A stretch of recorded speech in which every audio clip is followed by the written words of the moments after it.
છોકરીઓ ઊંચો થયો, જેટલા ભગવાન રામને ઓળખતા હોય બધા હાથ ઊંચો કરે. નામ સાંભળ્યું ભગવાન રામનું? ઓકે. રાવણનું નામ સાંભળ્યું? હા કે ના? રાવણ હારો માણસ હતો કે ખરાબ માણસ હતો? તો એની જ જેવો એક ખરાબ માણસ હતો, એનું નામ હતું યઝીદ. કેવો ખરાબ માણસ ખબર? બાપુ ગમે ત્યારે જુગાર રમે ભાઈ, પછી શું કરે? દારૂ પીને બધાને હેરાન કરે, અત્યાચાર કરે, લોકોને મારે, ખરાબ ખરાબ કામ કરે. અને એ શું કરે ખબર? જો આપણા છે ને ભગવદ્ ગીતા એ આપણો પવિત્ર ગ્રંથ કહેવાય, મહાભારત એ પવિત્ર ગ્રંથ કહેવાય, રામાયણ પવિત્ર ગ્રંથ કહેવાય, કુરાને મજીદ પવિત્ર ગ્રંથ કહેવાય. એની ના હુરમતી, એની બેઇજ્જતી કરાય? હા કે ના? તો આ યઝીદ હતો ને બોસ, ઈ શું કરતો ખબર? આ ગ્રંથની એ આબરૂ કાઢતો, એની મસ્તી કરતો અને કુરાને મજીદની તોહીન કરતો. અને પછી શું કરતો ખબર? છોકરીઓ હોય, ઓરતો હોય, એના ઉપર અત્યાચાર કરે, એના ઉપર જુલ્મ કરે, એને મારે, એને હેરાન પરેશાન કરતો. ઇમામ હુસેનને એમ થયું કે ભાઈ આવા ખરાબ કામ કરે એવા વ્યક્તિનો આપણે વિરોધ કરવો જોઈએ કે ન કરવો જોઈએ? હા કે ના? તો હવે ઇમામ હુસેને વિચાર્યું કે ભાઈ હું છે ને આ ખરાબ માણસ છે એનો વિરોધ કરીશ. પોલા યઝીદે વિચાર કર્યો કે જો ઇમામ હુસેન મારો વિરોધ કરશે તો પછી બધાય મારો વિરોધ કરશે, એટલે આપણે એક કામ કરીએ. તો કે શું કરવું? તો કે ઇમામ હુસેનની અવાજને દબાઈ દઈએ. એ સત્યનો સાથ આપે છે, સત્યના રસ્તા ઉપર છે, તો આપણે શું કરીએ ખબર? ઇમામ હુસેનને જ મારી નાખીએ. એટલે એને કીધું, ઇમામ હુસેન આગળ મોકલ્યો એક વ્યક્તિને, કીધું કે ભાઈ તમે બધી અમારી વાત માનો, જો તમે અમારી વાત નહીં માનો, તમે અમારી બયત નહીં કરો. બયત એટલે હું? જો તમે અમને અનુસરશો નહીં તો તમે તમને મારી નાખશું. એટલે ઇમામ હુસેને કીધું કાંઈ વાંધો નહીં, હું તો સત્યનો સાથ આપીશ, હું લોકો ઉપર અત્યાચાર થવા દઈશ નહીં. તું માનવતા ઉપર જુલ્મ કરે છે, હું માનવતા ઉપર જુલ્મ થવા દઈશ નહીં. એટલે ઇમામ હુસેને શું કીધું ખબર? મારે મરવું પડે ને તો ભલે મરવું પડે. ઇમામ હુસેન અલૈહિ ઇસ્લામની હારોહાર એમાં નાના નાના બચ્ચા હતા. તો કે તમારી જેવી નાની નાની દીકરીઓ 4 થી 5 વર્ષની દીકરીઓ હતી, 8 થી 9 વર્ષની દીકરીઓ હતી, 11, 12, 13 વર્ષના દીકરાઓ હતા, 18 વર્ષના હતા, 80 વર્ષના હતા. બધા એને કેટલા લોકો હતા ખબર તમને? 72 જણા હતા. કેટલા હતા?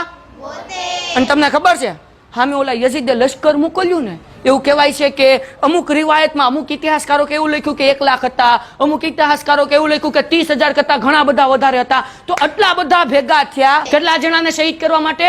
72. તો તમને ખબર છે ઇમામ હુસેને શું કીધું ખબર? કે તમે બધાય ખોટા રસ્તા ઉપર છો, તમે અસત્યના માર્ગ ઉપર હાલો છો, તમે લોકો ઉપર જુલ્મ કરો છો, તમે અત્યાચાર કરો છો, તમારે અત્યાચાર કરવો જોઈએ. પણ એ કોઈ વાત માને જ નહીં ભાઈ. પછી 10મા મોહરમમાં, મોહરમ મહિનો હાલે છે ને, તો આ 10 તારીખે આશુરા છે. 10મા મોહરમે હવારે શું થયું? કરબલાની જંગ શરૂ થઈ ભાઈ. જંગનો નિયમ એવો હોય, યુદ્ધનો નિયમ એવું હોય. મહાભારતની અંદર તે આગલી રાતે નિયમ ઘડવામાં આવ્યો હતો. શું નિયમ ઘડવામાં આવ્યો હતો? કે એમાં પિતામહ, દ્રોણાચાર્ય, યુધિષ્ઠિર, દુર્યોધન બધા ભેગા તે નિયમ ઘડ્યો હતો કે ભાઈ એક વ્યક્તિની સામે એક વ્યક્તિ લડવો જોઈએ. એક વ્યક્તિના હાથમાંથી હથિયાર છૂટી ગયા તો પછી એના ઉપર હુમલો નહીં કરવાનો, એના હાથમાં હથિયાર આવી જાય પછી કરવાનું. આ બધા નીતિ નિયમો કરબલામાં હતા. એક વ્યક્તિની સામે કેટલો હોવો જોઈએ? એક વ્યક્તિ ઇમામ હુસેનના તરફથી જાય તો એને મારવા માટે આજુબાજુમાંથી 500-600 જણા ભેગા થઈ જાય.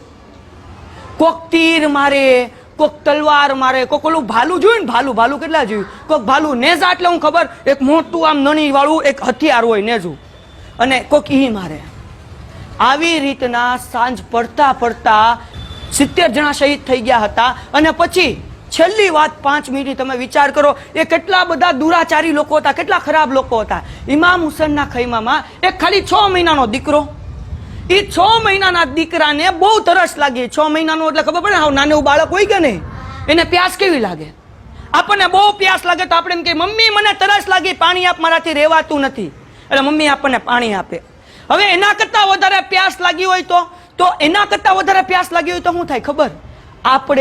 આપણું ગળું છે ને એ સુકાઈ જાય, આપણી જીભ હાવ સુકાઈ જાય.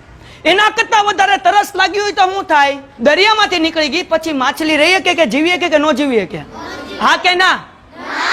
તો જેવી રીતના માછલી બહાર આવે અને એનું મોઢું આમ ઉપર નીચે હલે, એ શ્વાસે હરખો ન રહી કે કાંઈ ન કરીએ કે, કારણ કે એને બહુ તરસ, બહુ પ્યાસ, એવી હાલત થઈ જાય જો બહુ તરસ હોય તો.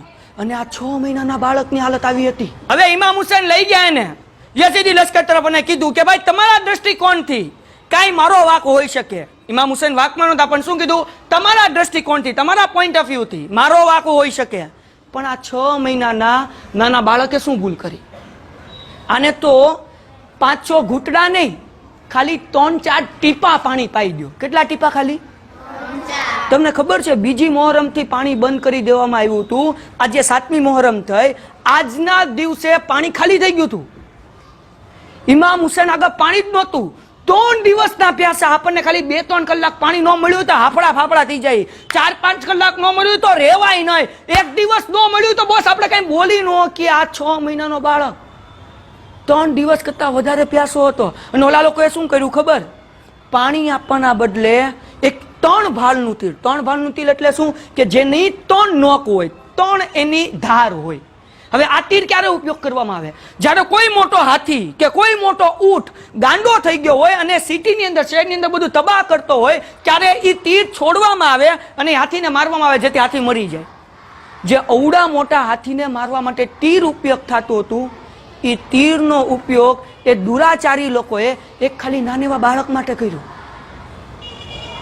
અને એ તીર છોડ્યું. એ નાનેવા બાળકને એક નોક અહીંયા લાગે છે, એક ધાર અહીંયા લાગે છે, એક ધાર અહીંયા લાગે છે, આર પાર નીકળી જાય છે અને ઇમામ હુસેનના સાઈડમાંથી નીકળી જાય છે અને હાથમાં વાગીને, અને છોકરો નન્યા શહીદ થઈ જાય છે. તમારી જેટલી નાની નાની દીકરીઓ હતી, ઇમામ હુસેન એક દીકરી હતી, તમારી જેટલી સાહેબ હાય પ્યાસ, પાણી પાણી પાણી. ઇમામ હુસેન અલૈહિસ્સલામ સત્યનો તોય માર્ગ ન મૂક્યો. એ કીધું કે મારે હંમેશા સત્યને પકડીને રાખવું છે, મારે સત્યને જીવનમાં ઉતારવું છે, મારે સત્યને બચાવવું છે. એના માટે મારે દીકરાને શહીદ કરવું પડે.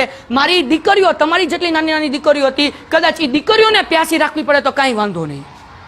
એ તમારી જેટલી સકીના, એમનું નામ હતું, ઇમામ હુસેનની દીકરી, તમારી જેટલી જ દીકરી. સાહેબ એ પ્યાસી.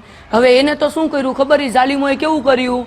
જેટલી દીકરીઓ હતી ને એ બધાને કાનમાં તમે બુટિયા પહેરેલા હોય ને, એ લોકોએ કેવું કર્યું ખબર? એ બુટિયા લૂંટવા હાટું આમ નામ ખેંચી નાખ્યું. તો વિચાર તો કરો તમે, કેવું થાય? એ કાનમાંથી કેવું લોહી નીકળતું હશે. હવે એક વાર તો 3 દિવસની પ્યાસી છે, બોલો, આવા જુલ્મ કર્યા તોય સત્યનો રસ્તો ન મૂક્યો, તોય સત્યને પકડી રાખ્યું. ઓલા યઝીદે કીધું તું, જો તમે મારી વાત માની જાવ તો મારે કોઈ મારવા જ નથી, પણ નહીં, એ લોકો શહીદ થયા. હું લેવા? તો કરબલા ઉપરથી આપણને શું બોધપાઠ મળે? પેલો બોધપાઠ કે હંમેશા આપણે સત્યનું આચરણ કરવું જોઈએ, સત્યનું પાલન કરવું જોઈએ, સત્યનો સાથ આપવો જોઈએ. બીજી વસ્તુ કરબલાથી જે કોઈ પણ નિર્દોષ લોકો હોય એનો સાથ આપવો જોઈએ. અને ત્રીજી સૌથી મોટી વસ્તુ, મારી સામે ધ્યાન, મારી બહેનો નાની એવી, ત્રીજી સૌથી મોટી વસ્તુ કે ક્યારે કોઈની ઉપર આપણે અત્યાચાર કરવો જોઈએ. તો પછી હવે સવાલ એ થાય કે અત્યાચાર કોઈની ઉપર ન કરવો જોઈએ, તો સાહેબ અત્યાચાર કરીએ તો આપણે કોની જેવા કહેવાઈએ? રાવણ જેવા અને યઝીદ જેવા. કોની જેવા કહેવાઈએ? અને યઝીદ જેવા. એટલે આપણે રાવણ જેવું થવું છે કે રામ જેવું થવું છે? ભગવાન રામ જેવું થવું, હા કે ના? આપણે યઝીદ જેવું થવું કે ઇમામ હુસેન જેવું થવું? તો બેટા, આપણે બધાએ સત્યનું આચરણ કરવાનું છે, કોઈની ઉપર ખોટો જુલ્મ નથી કરવાનો. હંમેશા હંમેશા હંમેશા હક જે છે, સત્ય જે છે એ પકડીને રાખવાનું છે. Thank you very very much.